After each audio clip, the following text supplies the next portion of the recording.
look at where we just were, and there was like a break in the trees, there's moonlight shining down, and there's a man, like with a long beard, and he's standing on the right-hand side of the road, looking directly at us. It was obviously Grayman's beard.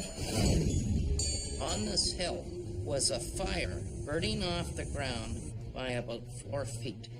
And around that fire were 4 kind of like little people. And they're dancing around the fire. It was just a complete, I would want to say, mind-blowing experience.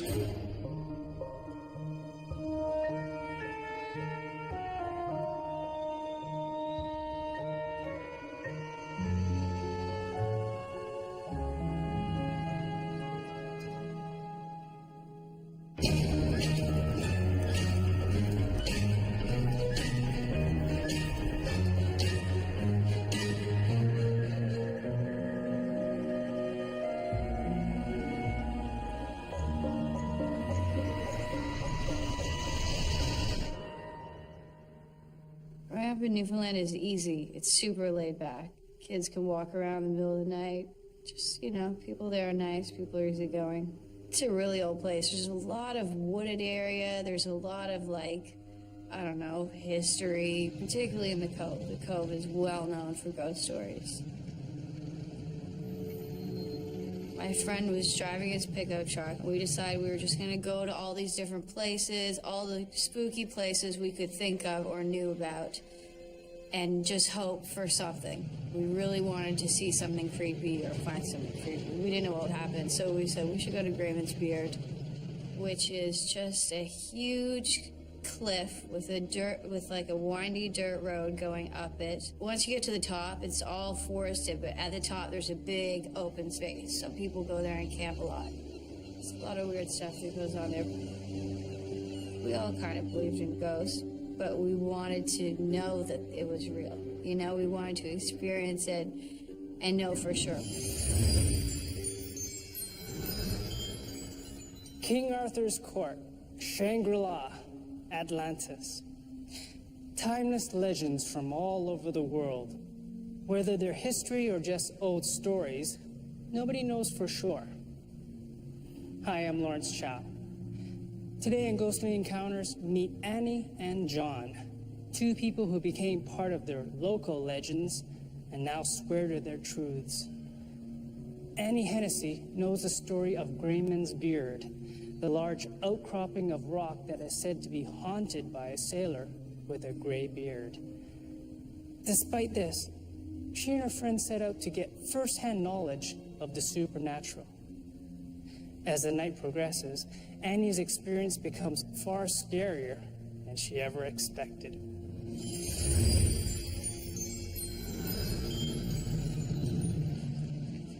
We were in my friend's truck, and it's a pickup truck, so we have our back to the cab so that we're facing out. We're facing like where we're driving away from. And we had a video camera with us, which was awesome. And we thought we were going to be all Blair Witchy after. We were like, this is going to be the scariest video ever. So we're driving down the path. It's really windy, and it's really bumpy and rocky, so you have to drive pretty slow, you know. And the trees are somewhat sparse, so at any point you can kind of see through the trees, and you can see where you just left, you know, down the windy path. We get maybe 3/4 of the way down, or pretty close to that, and my friend still has a video camera going, and then it just cuts off. And she's like, that's weird, and I can't turn it back on. And the battery definitely wasn't dead. There was loads of battery left.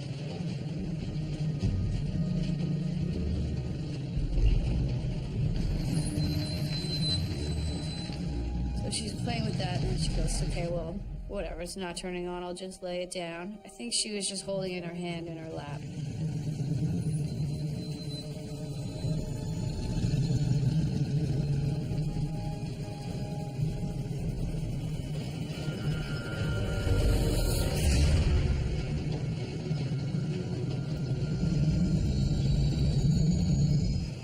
And then we're like, do you see that light further down the path? I would say it looked like a tiny flame, and I feel like it probably might have even been like golden color. That's why it looked like a flame.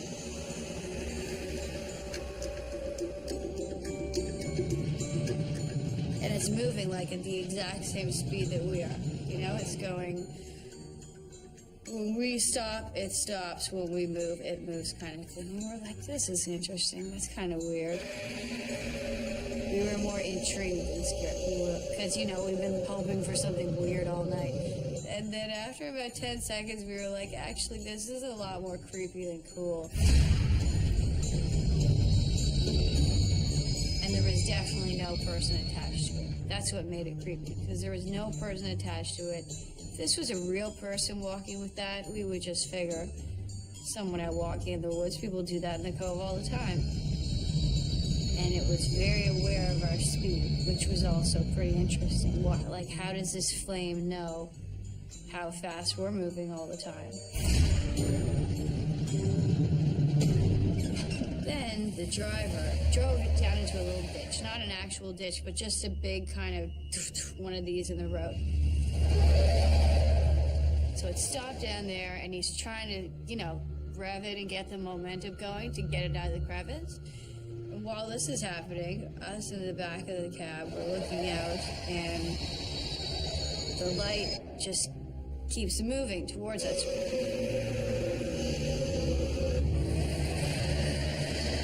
Then we got really scared.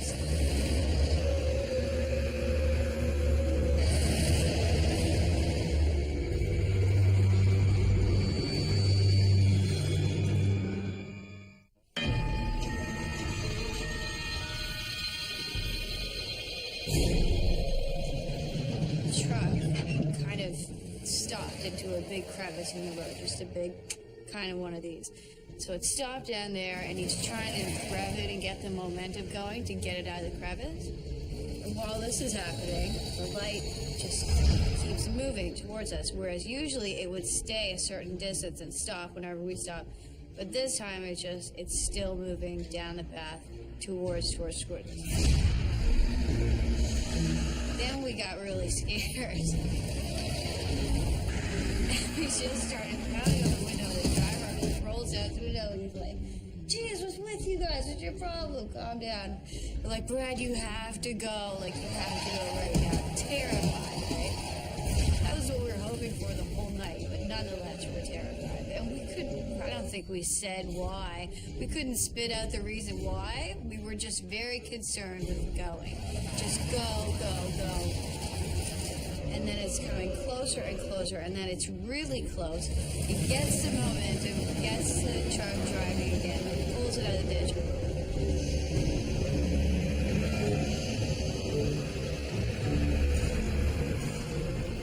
The truck starts driving, and just as we start to move, I look at where we just were, and there was like a break in the trees, there's moonlight shining down, and there's a man, like with a long beard, and he's standing on the right-hand side of the road, looking directly at us.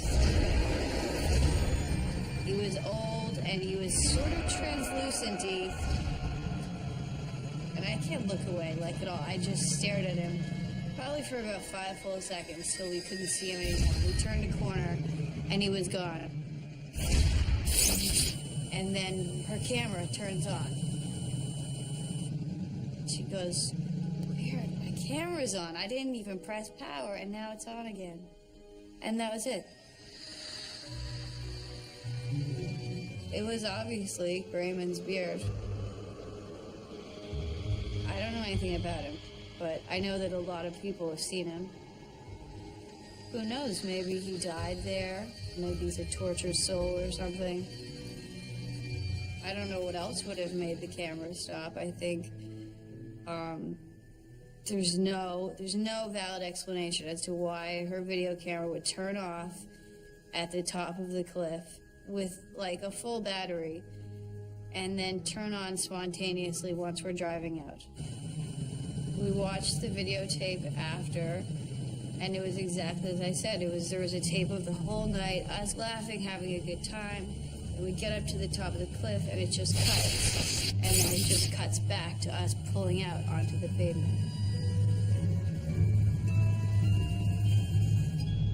Ghosts probably don't think it's funny for teenagers to drive up and mock them, like openly mock them, because that's kind of what you do. You drive up to their area and just laugh about it and make jokes, and you're all like, oh, come out, ghosts. Like, you know, we used to think that stuff was so funny for years. We were really into mocking ghosts. And then I was like, guys, I don't know if we should do this anymore.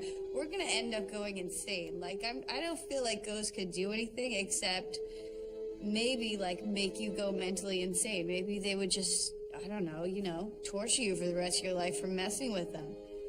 I think they're powerful. I said, guys, I'm not doing this anymore. They still kind of talk about it. They're like, we should go out sometime and do that again. And I'm like, no, we're too old for that. B, I don't want to go crazy. I'm not doing that. Annie set out to have a ghostly encounter. John Floyd, however, is having a quiet night at his Caribbean retreat when he suddenly becomes a shocked and surprised participant in a legend of the supernatural. I'm originally from London, Ontario, and I had a career at General Motors in Oshawa, and during that time I worked also for my father as a private investigator, security officer. I also was involved in politics for 6 years. And the story starts in 1987. My father-in-law came to me with a proposal to purchase some property in Dominica. Dominica is a self-sufficient island between Martinique and Guadeloupe. It's predominantly Catholic. It's a very beautiful place. It's has a great history. One day I decided to go down to Dominica, and I decided to renovate the property. And that property was in a very desolated part of the island. Not really too many people went down there. Nobody went down there after dark. Never.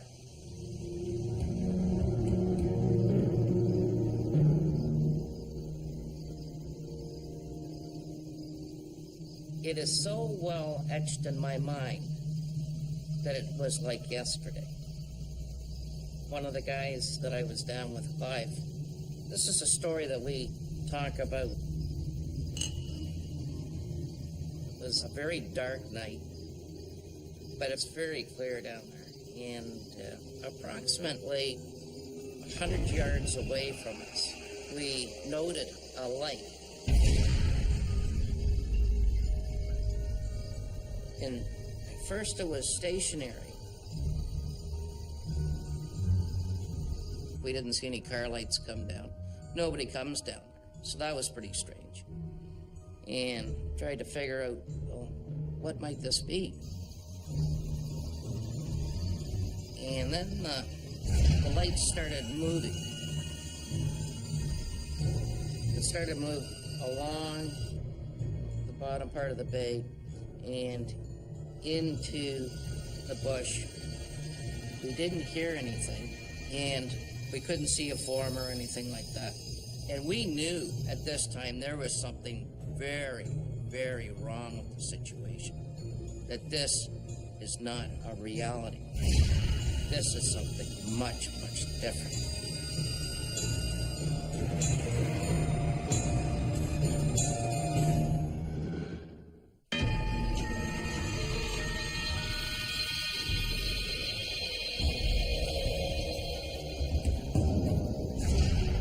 Started moving, and we never saw anybody or anything carrying the light. We couldn't see a form or anything like that. And it came down to where the caves were, and the rock face. This rock face is straight up and down, 100%. That light went across the rock face 45-degree angles, which was impossible. And we knew at this time there was something very, very wrong with the situation. That this is not a reality. This is something much, much different. And the light came up over the top, and there's a large gully from where it went over the top, but went straight across what appeared to be the horizon of the mountain of stone. And I knew that it was impossible for that light to go across because there was the gap there. Because I know the geography. I know the place like the back of my hand. And we watched this light for approximately 45 minutes. You know, what is the possibilities that it could possibly have been a person, but it couldn't have been a person? That it just couldn't happen. It was very strange. So that morning, we were working there, and we had some local work people coming down, and we asked them about this light. Instantly, they said, what you saw was the Suquia.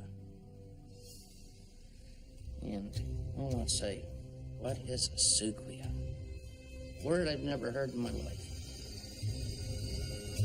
The workers down there said, this is a witch. And these Suquia are witches who take off their skin and fly around. They also suck the blood from people. So it's somewhat of a vampire kind of situation. Local people immediately identified the light John believes he saw with the legend of the Suquia, a witch with horrific supernatural powers. But John soon learns that the Suquia is not the only frightening phenomenon on the island.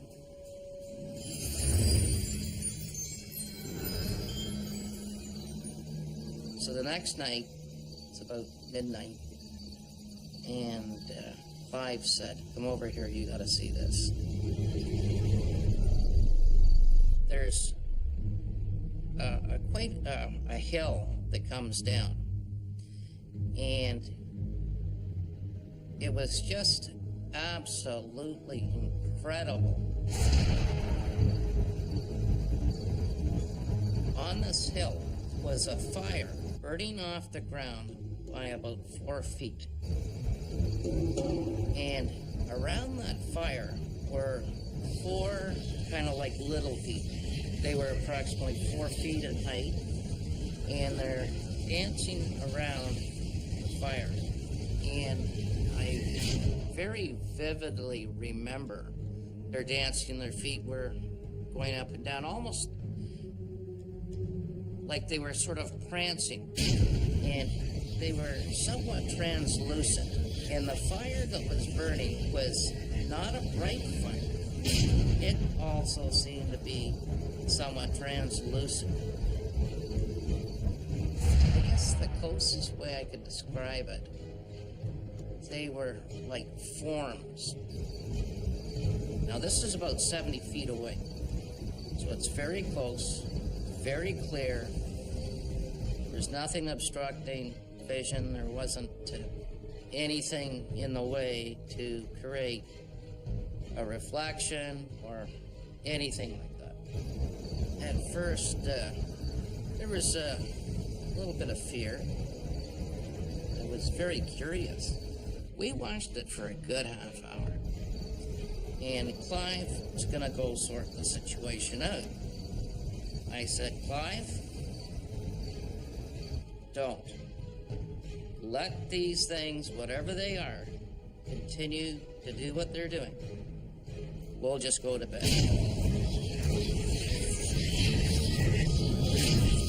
So we went to bed, and the next day, I went to exactly where that site was. And I searched the ground. I was down on my hands and knees. I was looking for ash. I was looking for a cinder. I was looking for anything to show evidence of any kind of fire there whatsoever. And there was nothing. No evidence of any type of disturbance. And it was funny because when the guys came down to work that morning, and we spoke to them about the fire and how I searched the ground and stuff like that, they just, you're not going to find anything. There won't be anything.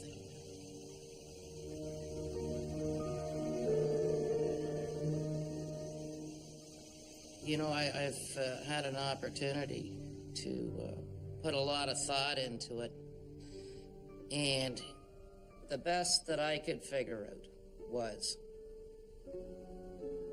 the fire was burning off the ground by approximately 4 feet.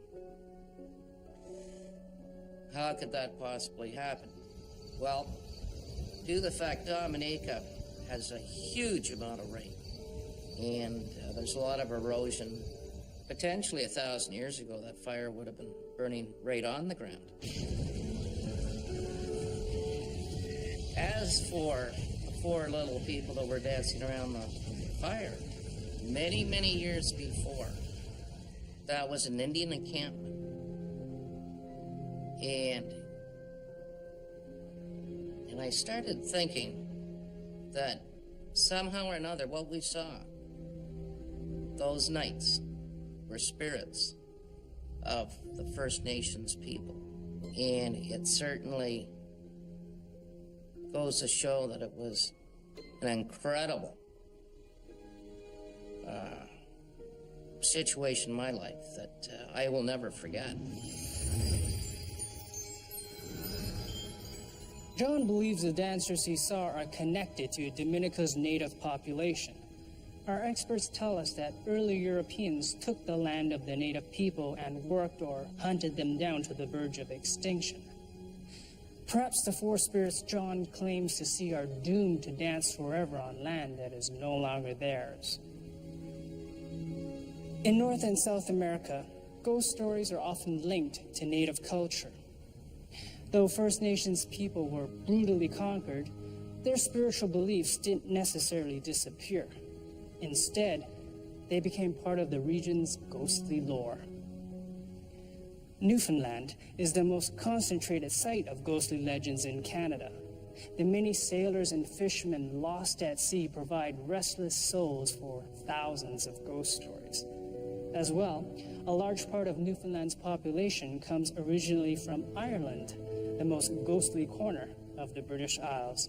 It's believed that the Irish brought their supernatural legends with them to the New World.